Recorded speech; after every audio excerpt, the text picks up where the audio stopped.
राम राम दोस्तों, स्वागत आप सभी का हमारे यूट्यूब चैनल एजुकेशन गुरु पर। जैसा कि आप सभी को पता है कि हम पढ़ रहे थे राजस्थान इतिहास को।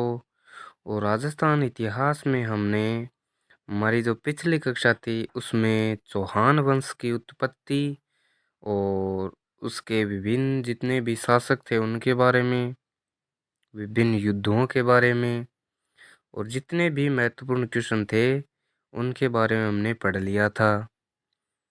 आज हम पढ़ने वाले हैं रणथंभौर के इतिहास को, उसके राजा महाराजाओं के इतिहास को, उनसे रिलेटेड जितने भी युद्ध हैं उनके इतिहास को और जितने भी महत्वपूर्ण क्वेश्चन हैं उनको पढ़ेंगे। तो चलिए, अगर आपने हमारी पिछली वीडियो को नहीं देखा है तो ज़रूर देखें। चलिए आज का वीडियो हम शुरू करते हैं। वीडियो के एंड तक ज़रूर बने रहिए और वीडियो के एंड में जो क्वेश्चन है उनको ज़रूर नोट कीजिए। आज हम पढ़ने वाले हैं इन 7 योद्धाओं के बारे में। नंबर 1 गोविंदराज, नंबर 2 है वालहण, नंबर 3 पर है प्रहलादन, नंबर 4 पर है वीर नारायण, 5 नंबर वाघभट, 6 नंबर जैत्र सिंह और 7 नंबर पर है हमीर देव चौहान। इन 7 योद्धाओं के बारे में हम पढ़ने वाले हैं। चलिए शुरू करते हैं। नंबर 1 पर है गोविंदराज। 1154 में इसमें गोविंदराज ने रणथंभौर में चौहान राज्य की स्थापना की थी। गोविंदराज पृथ्वीराज तृतीय का बेटा था। 2 नंबर पर है वालहण। वालहण रणथंभौर के राजा थे। इनकी हिस्ट्री में मतलब इतना कुछ है नहीं। 3 नंबर पर है प्रहलादन, जो भी मतलब रणथंभौर के राजा थे। इनका भी इतना कुछ इतिहास है नहीं। वीर नारायण है 4 नंबर पे। वीर नारायण दिल्ली के राजा इल्तुतमिश के खिलाफ लड़ता हुआ मारा जाता है। 5 नंबर पर है वाघभट। दिल्ली के राजा नसीरुद्दीन मोहम्मद ने रणथंभौर पर आक्रमण किया, लेकिन नसीरुद्दीन मोहम्मद को सफलता नहीं मिली थी। 6 नंबर पर है जैत्र सिंह। जैत्र सिंह ने 32 वर्षों तक रणथंभौर में शासन किया था तथा अपने जीवन काल में अपने बेटे हमीरदेव चौहान को राजा बनाया था इन्होंने अपनी जगह पर। 7 नंबर पर है अमीरदेव चौहान। अमीरदेव चौहान ने 17 में से 16 युद्ध जीते थे। अमीरदेव चौहान ने कई राजाओं को हराया था, जैसे समर सिंह, प्रताप सिंह और भोज परमार द्वितीय, जो मालवा मध्य प्रदेश के राजा थे। मध्य प्रदेश के मालवा की राजधानी धार नगरी थी उस समय। और ये जो राजा थे वो समर सिंह मेवाड़ के थे, प्रताप सिंह आबू सिरोही के थे और भोज परमार हैं वो धार नगरी मालवा यानी मध्य प्रदेश के राजा थे जिनको इन्होंने हराया था। दिल्ली के राजा जलालुद्दीन खिलजी ने रणथंभौर पे 2 बार आक्रमण किया था, 1290 और 1292 में, लेकिन जलालुद्दीन खिलजी को सफलता नहीं मिली थी। अपनी विफलता के बाद जलालुद्दीन खिलजी ने कहा था कि मैं ऐसे 10 किलों को मुसलमान के बाल के बराबर नहीं समझता। अमीर खुसरो ने अपनी पुस्तक मिफ्ता उल फुतूह में जलालुद्दीन खिलजी के आक्रमणों की जानकारी दी है। उन्होंने अपनी पुस्तक में इनके बारे में लिखा है। अलाउद्दीन खिलजी का 1301 ईस्वी में रणथंभौर आक्रमण हुआ था। 1301 ईस्वी में दिल्ली के शासक अलाउद्दीन खिलजी ने रणथंभौर पर आक्रमण किया था। अलाउद्दीन खिलजी के रणथंभौर पर आक्रमण के समय अलाउद्दीन खिलजी का सेनापति नुसरत खान तथा हमीरदेव चौहान का सेनापति है वो भीम सिंह युद्ध लड़ते हुए मारे गए थे। इस युद्ध में रणमल तथा रितपाल ने हमीरदेव चौहान के साथ विश्वासघात किया था।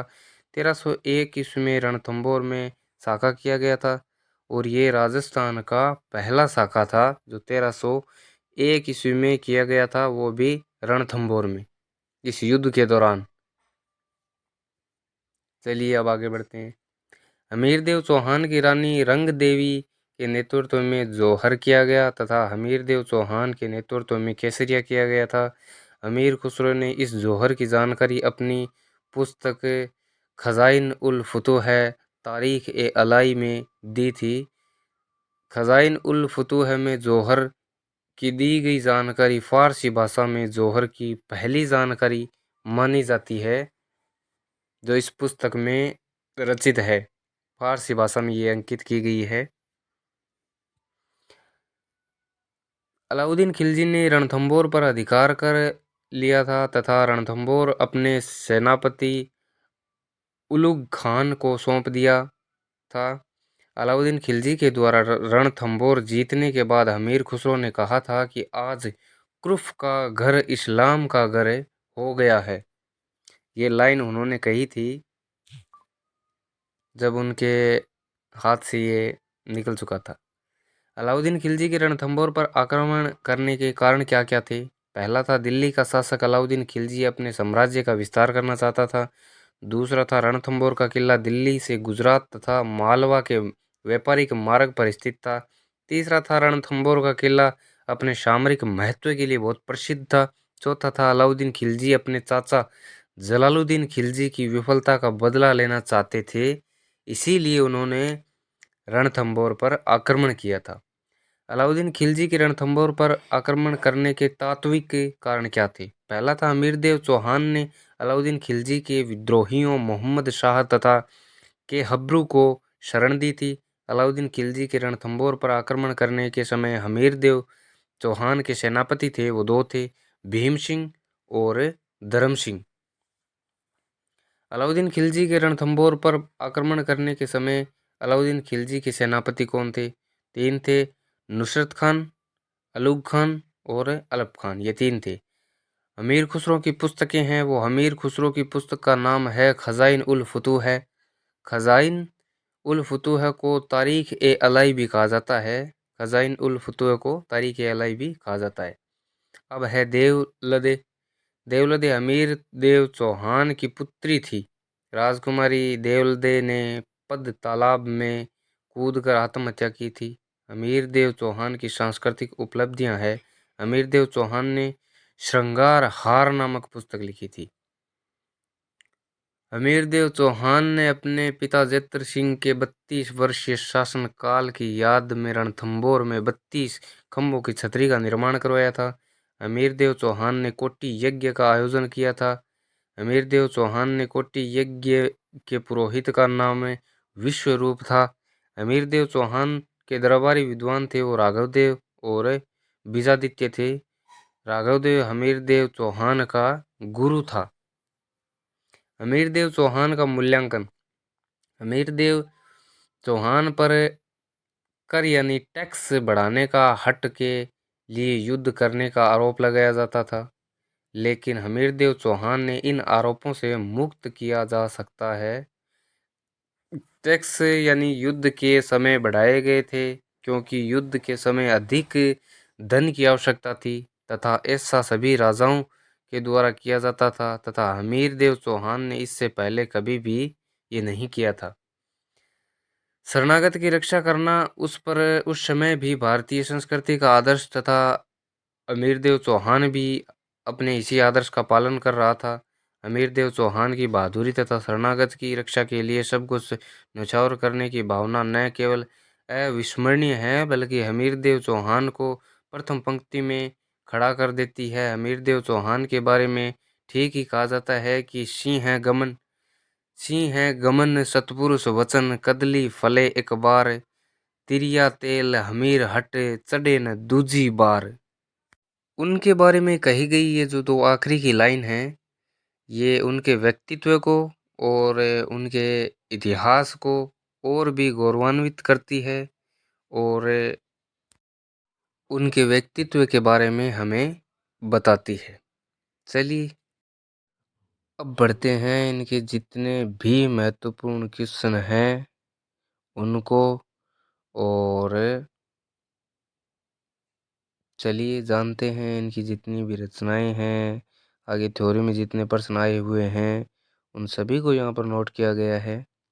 तो चलिए शुरू करते हैं। क्वेश्चन नंबर 1, रणथंभौर में चौहान राज्य की स्थापना किसने की थी?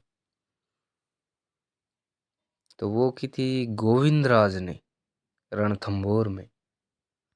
अब है क्वेश्चन नंबर 2, हमीरदेव चौहान की पुस्तक का क्या नाम था? तो उनकी पुस्तक का नाम था मिफ्ता उल फुतूह है। क्वेश्चन नंबर 3 है, रणथंभौर का पहला साका कब किया गया था? वो किया गया था 1301 ईस्वी में। क्वेश्चन नंबर 4, राजस्थान का पहला शाखा कौन सा माना जाता है? तो राजस्थान का जो पहला शाखा है वो रणथंभौर का शाखा माना जाता है, जो 1301 ईस्वी में हुआ था वो। क्वेश्चन नंबर 5, अमीरदेव चौहान की पुस्तक का उपनाम क्या था? उनकी पुस्तक का उपनाम था तारीख ए अलाई। अब है क्वेश्चन नंबर 6, खजाइन उल फुतूह कौन सी भाषा में लिखी गई पुस्तक थी? तो वो पुस्तक थी फारसी भाषा में लिखी गई थी। क्वेश्चन नंबर 7, अमीर खुसरो ने सांस्कृतिक महत्व पर कौन सी पुस्तक लिखी थी? उन्होंने लिखी थी श्रृंगार हार नाम पुस्तक। क्वेश्चन नंबर 8 है, अमीरदेव चौहान के गुरु का क्या नाम था? उनके गुरु का नाम था राघव देव, जो उनके दरबारी कवि थे वही थे। क्वेश्चन नंबर 9, अमीरदेव चौहान के इतिहास को गौरवान्वित करने वाली पंक्तियां कौन सी थी? तो वो पंक्तियां थी कि सिंह गमन सतपुरुष वचन कदली फले एक बार, तिरिया तेल हमीर हट सडे न दूजी बार। ये पंक्तियां थी, ये उनके इतिहास को और भी गौरवान्वित करती है। वीडियो को एंड तक देखने के लिए आपका बहुत बहुत धन्यवाद। ऐसे ही बने रहे, हमारे साथ सपोर्ट कीजिए। हम लाते रहेंगे आपके लिए न्यू एजुकेशनल वीडियो, जिससे आपको बहुत फ़ायदा होगा। तो चलिए आज के लिए बस इतना ही, मिलते हैं एक और न्यू वीडियो में। अगर हमारे चैनल को सब्सक्राइब नहीं किया है तो ज़रूर सब्सक्राइब करें, और सब्सक्राइब करने के बाद बेल आइकन ज़रूर प्रेस करें, ताकि हमारी हर न्यू वीडियो आप तक पहुंचे सबसे पहले। चलिए, धन्यवाद।